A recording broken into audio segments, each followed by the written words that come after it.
Hello, everyone. Welcome to another weekly episode of ASD Disability. I can thank you a lot for listening, for dialing in, and wherever you find the way to get to my content, I really appreciate it. This is not just a podcast about me sharing my experiences. There's a much wider goal here, which is to either understand yourself if you have a neurodiversity and you want to hear from someone else, like in my case, to see the different point of view. And also, if you have interest in diversity and inclusion and you want to know how other people with a different way of thinking are going on with their lives, how they interact with you, and ultimately how we can all live together understanding better. The episode today is going to be talking about how to take new challenges, and I will bring some examples from my own experience and how I approach that. I hope that you find it insightful and you find a way to see for your next challenge, whatever it is, have that perspective that might be different from yours right now, hence the reason for taking it with an ASD perspective. Let's start. I would like to start talking about challenge in itself. I believe the word challenge a lot of times comes with some negative aspect or point of view, and in reality, a challenge is just a situation, a task, a new venture that we want to do that is not in our routine. It's not something we are used to do, or it might not be a situation that we are familiar with. And by that way of approaching us, we might look at it and think, that's going to be difficult. I don't know how I'm going to do it. What happens if I fail? A lot of thoughts that are very common to occur, and it has happened to me. I believe that we fear ourselves if we're going to be able to achieve that challenge, if we're going to be able to come across the other side of the bridge, if we're going to be able to come at the end of the tunnel, whatever situation that is happening us, if it's a challenge, we might have a difficulty. What I'm presenting today is when it comes to new challenges, how we approach from a neurodiversity perspective, particularly in the case of ASD, how we approach that. Then I will bring to light a new way of thinking about challenges. They give a bit more flavor and color to them. So from a very simple analysis, we can start to think if that's going to be achievable or not. And to bring to light with an example, I will explain to you how I have been taking this challenge of podcasting and why is that a challenge for someone with ASD. And I will end up talking about what benefits and rewards I have obtained out of doing this challenge, something that initially I never thought would happen. And let's start with a new challenge. As an ASD person, and it might be the same case with another type of neurodiversity, the way we see challenges is different from what you might be experiencing. To start with, people with ASD like to be in control of their life. They like a routine, they like to have their own space. They like to really understand at any point in time what they do and what to expect of the outcomes. We don't like unexpected changes. We don't like when things go completely different from what we thought, and that creates a lot of stress and uncertainty. And you might be thinking, isn't it that what happens in life, where turns happen which are unexpected, where there's a lot of elements that are out outside our control that come not the way we were thinking to do, and how many times we have and will have to change our life plan because something turns out that becomes a situation to overcome. We call that challenge, and it's not something that people with ASD are really welcoming. And it might be your case that with ASD or not willing to take that challenge. I would like to also just put in perspective that people with ASD tend to develop very specific interests, and when they do that, they can devote a massive amount of time into that task, hobby, or type of work, to the extent that time is relative and it's just the enjoyment of doing things. That means that someone with ASD could take on a new task, do it very well, really deliver, and it could be a task that someone else has looked at it and thought, not in a million years I will be able to do it. And that is a really insightful piece of information, because what we see as a challenge might not be a challenge for other people, and the other way around. And that's why neurodiversity, and particularly ASD, is ability. We have different points of view. We might have some difficulties ahead of us, and having that fresh pair of eyes that can look from a different way is sometimes the best way to find a solution. Now, whatever challenge you are facing in your life right now, that could be from a small changing routine, it could be about quitting a habit, it could be about taking a new hobby or taking a new job, and that sort of puts a stress and uncertainty of, will you be able to do it? And if you don't do it, will you feel like you fail? Therefore, I would like to present to you an approach that I take when I see any challenge. And this is what I call the possible, doable, probable, achievable approach.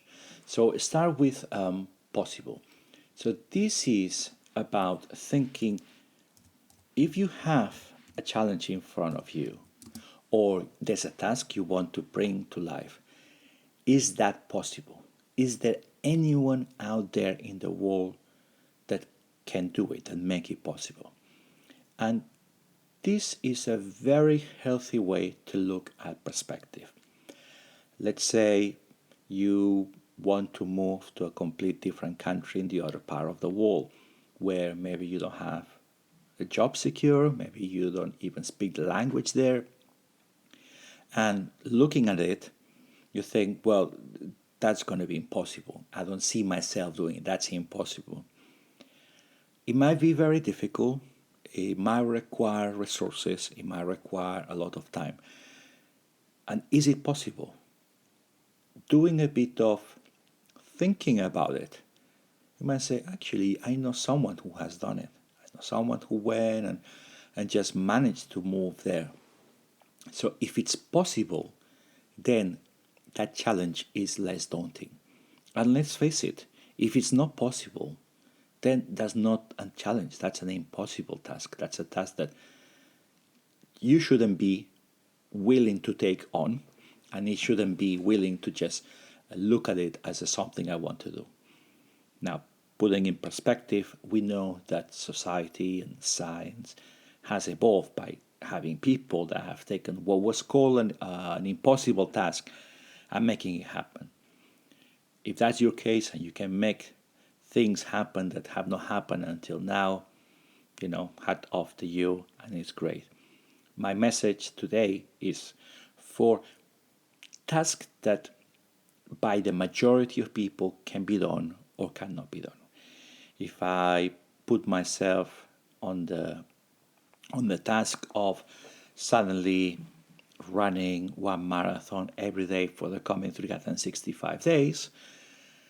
Would it be possible? I don't know if anyone has done it before. You might find one person that has done it before, and therefore, what are the chances of doing it? It would be like quite difficult. So, would that be almost impossible? I think you could agree. It would be very high chances of failing. That brings me to the next step. So, let's say we have agreed that it's possible, that that could be done. Is it doable? Doable in the sense of, can you do it? Going back to the example of running extensively for long periods of time, it might be possible, and someone can argue that with the right training, the right mindset, that could be possible. Is that doable? Maybe that's not doable by you. Maybe there's a physical situation where you cannot do it. So knowing if it's doable by you is really crucial, because there's nothing worse than putting ourselves to do a task or a challenge thinking, oh yeah, I will get it done, and putting that kind of like really strength of just willingness to do it. I will do it. I will put everything. And can you do it? And sense check sometimes with friends if necessary. Can you do it? The chances are, if it's possible, sometimes might be doable as well. So if it's a challenge that it's possible to be done, and it's a challenge that you can do, regardless of time and resource, we'll come to that. Then the next one is it probable? Might be a task that you might be thinking, yeah, I can do that. I think I can find the resource to launch a new company, or to create an activity, or do a fundraising. But is it probable? An example would be like raising funds for a charity. If the task is to raise £10 million in 1 month, is that possible? Yes, it is. If you find the right people, definitely. Is it doable? Could you do it? Actually, most people could do it if they had the right context and the right time. Doable, definitely. Probable, then no. They wouldn't be probable. Why? Because through your contacts, you could just get some funds, get some support, and the degree will depend people on people. Just if it's not probable to happen, then it's going to fall short. It's going to be a disappointment, and then therefore the challenge fails. And that brings to the final one, which is achievable. If it's a probable, means more likely to happen than not, but is it really achievable? Is it going to happen? And this PDPA, possible, doable, probable, achievable, is a journey of researching that challenge to come back to the end. Let's take now a more day-to-day case. So, for instance, someone who wants to quit smoking. Is it possible to quit smoking? Yes, definitely. We know that's possible. There's no shadow of doubt. Is it doable? Then again, yes, it can be done, unless there's an exception and someone has a very specific case, might be doable. So you can say, yes, I can do it, just I don't know how. I can do it, I don't know how to ask for help. Then find the resources, do the research, find a coach or go to a health professional, reach for friends, reach out to community, just for you to think, yeah, I can do it. I have the resource to do it. Then probable. Is it probable? There's quite a lot of mindset here, because you might have all the resources, but to make it probable, you need to just really get your head around it. I need to get your support. And once you make it probable, it's really increasing the chances of probability, so it becomes achievable. Let me bring now the case of this podcast. So when I look at podcasting, I look from an ASD perspective, which tends to be very focused on the task. So in principle, yes, so I had a very good drive to do it. However, the podcast itself is about talking, something that as people with ASD are not exactly our strength. Moreover, there's a doubt of, will I have the time? Will I have the resource? Will it sound okay? Will it go to the void, or will it be anyone listening to this? There's a lot of doubts and, if you want, lack of confidence that can happen. So looking at the PDPA approach, I look at podcasting, is it possible? And yes, definitely. With 3 million, if not more, podcasts, as is the time in 2024 when this is released, you can tell that it's definitely possible, really possible. So that box is ticked. Then, is it doable? Can I do it? And to do a podcast, I did the research of what would be required. And I identified that if my podcast is going to be, let's say, around 20 minutes or around that time, I can find the time. If I do it weekly, it's 20 minutes a week, definitely doable. In terms of resource, I impose myself the restriction of going for a very basic setup.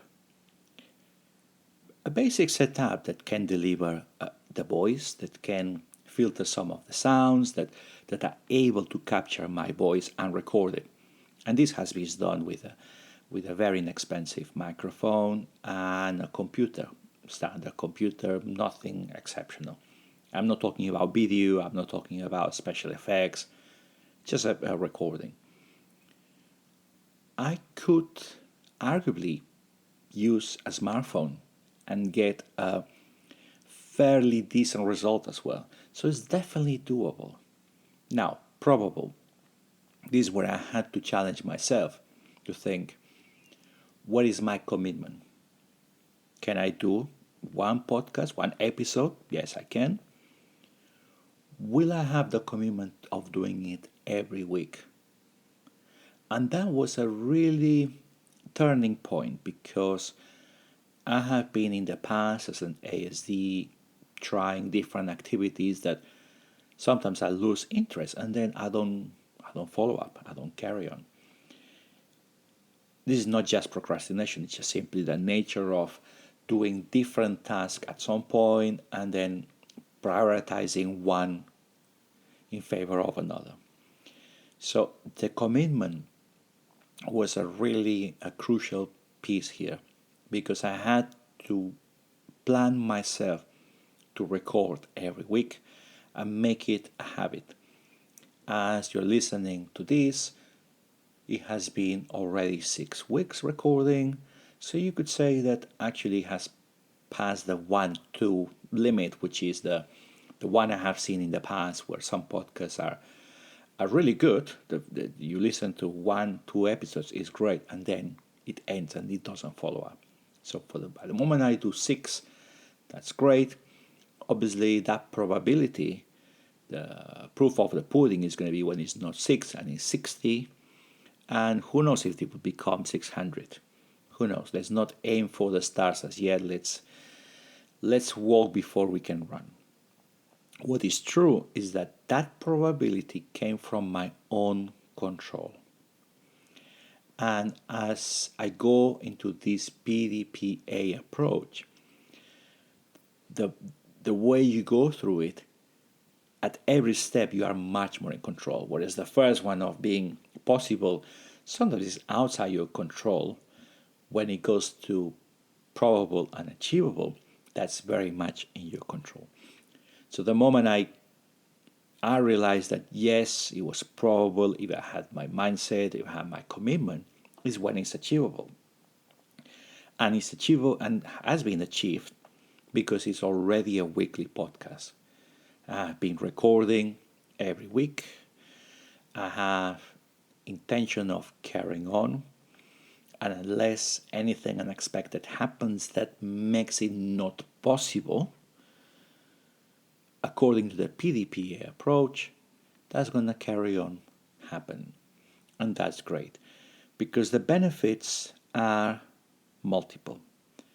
First of all, every time we achieve a challenge, help us to think how much we thought that would be either impossible, improbable, difficult, not sure it will happen, and then we make it happen. It just really builds on the backbone of resilience, self-belief, determination, and just believing on ourselves, which is great. So that's a fantastic benefit. It is also a reward because, as I explained, podcasting is not something that ASD people are gifted. We don't like talking too much, and we are very much to the point. So being able to record myself, being able to express my ideas, being able to articulate those ideas, avoiding going too straight to the point. People with ASD like the certainty that go abstract and then come with a solution and come with like, okay, this is what it is. And if we can use 3 words rather than 10, we use 3 words and then we can move on with our own world. And that's fine in certain circumstances. In the case of podcasts, requires much more talk. Simply because not everybody listening will have my way of thinking. Therefore, I need to explain better how I came to what I do, what's the reason for my words, and hopefully resonate with the way you are thinking. And that has been highly rewarding, as I have seen myself evolving in the podcast to be A, more comfortable doing it, and B, if you agree with me, being a better context of podcasts. Obviously, through reviews, through comments, either through the different social media platforms that are attached to this podcast, or just whatever means you have to find me, that's going to be helpful. And with that, we came to the end of this podcast today. And with that, we came to the end of, and with that, we came to the end of this podcast. We have been talking about how to approach challenges, how to look at challenges with a different perspective. People look at challenges from a lot of different angles. Neurodiversity is a way to really find people that is going to enrich our perspective. As a person with ASD, some challenges for me are almost impossible at the beginning. That's why I approach with a PDPA approach. In other cases, I do tasks that people are mesmerized how I've been able to do. And this sounds very grand, and please don't take it as a sign of being arrogant. Just simply, I do things that for other people is a massive challenge. And I'm really impressed by people that are able to do things that at face value I wouldn't be able to do. So in your everyday life, you might be doing things that are seen as a massive challenge by other people. And for you, it's like bread and butter of how you go along. So if that's the case, think next time you have a challenge, how to find someone in your network, or how do you grow your network to find someone who's going to see that challenge as a task to be done with a lot of resources that can be found and are achievable. anyone is listening, I'm really, really happy. The moment is not a monologue. The moment there's at least one person there thinking, you know what, I listened to this podcast and I came out of it with a different perspective. I can see neurodiversity enriching the way we see things. And now I'm going to take challenges in a different way. That's what really, really keeps me going. So, guys, enjoy your life, and until next time.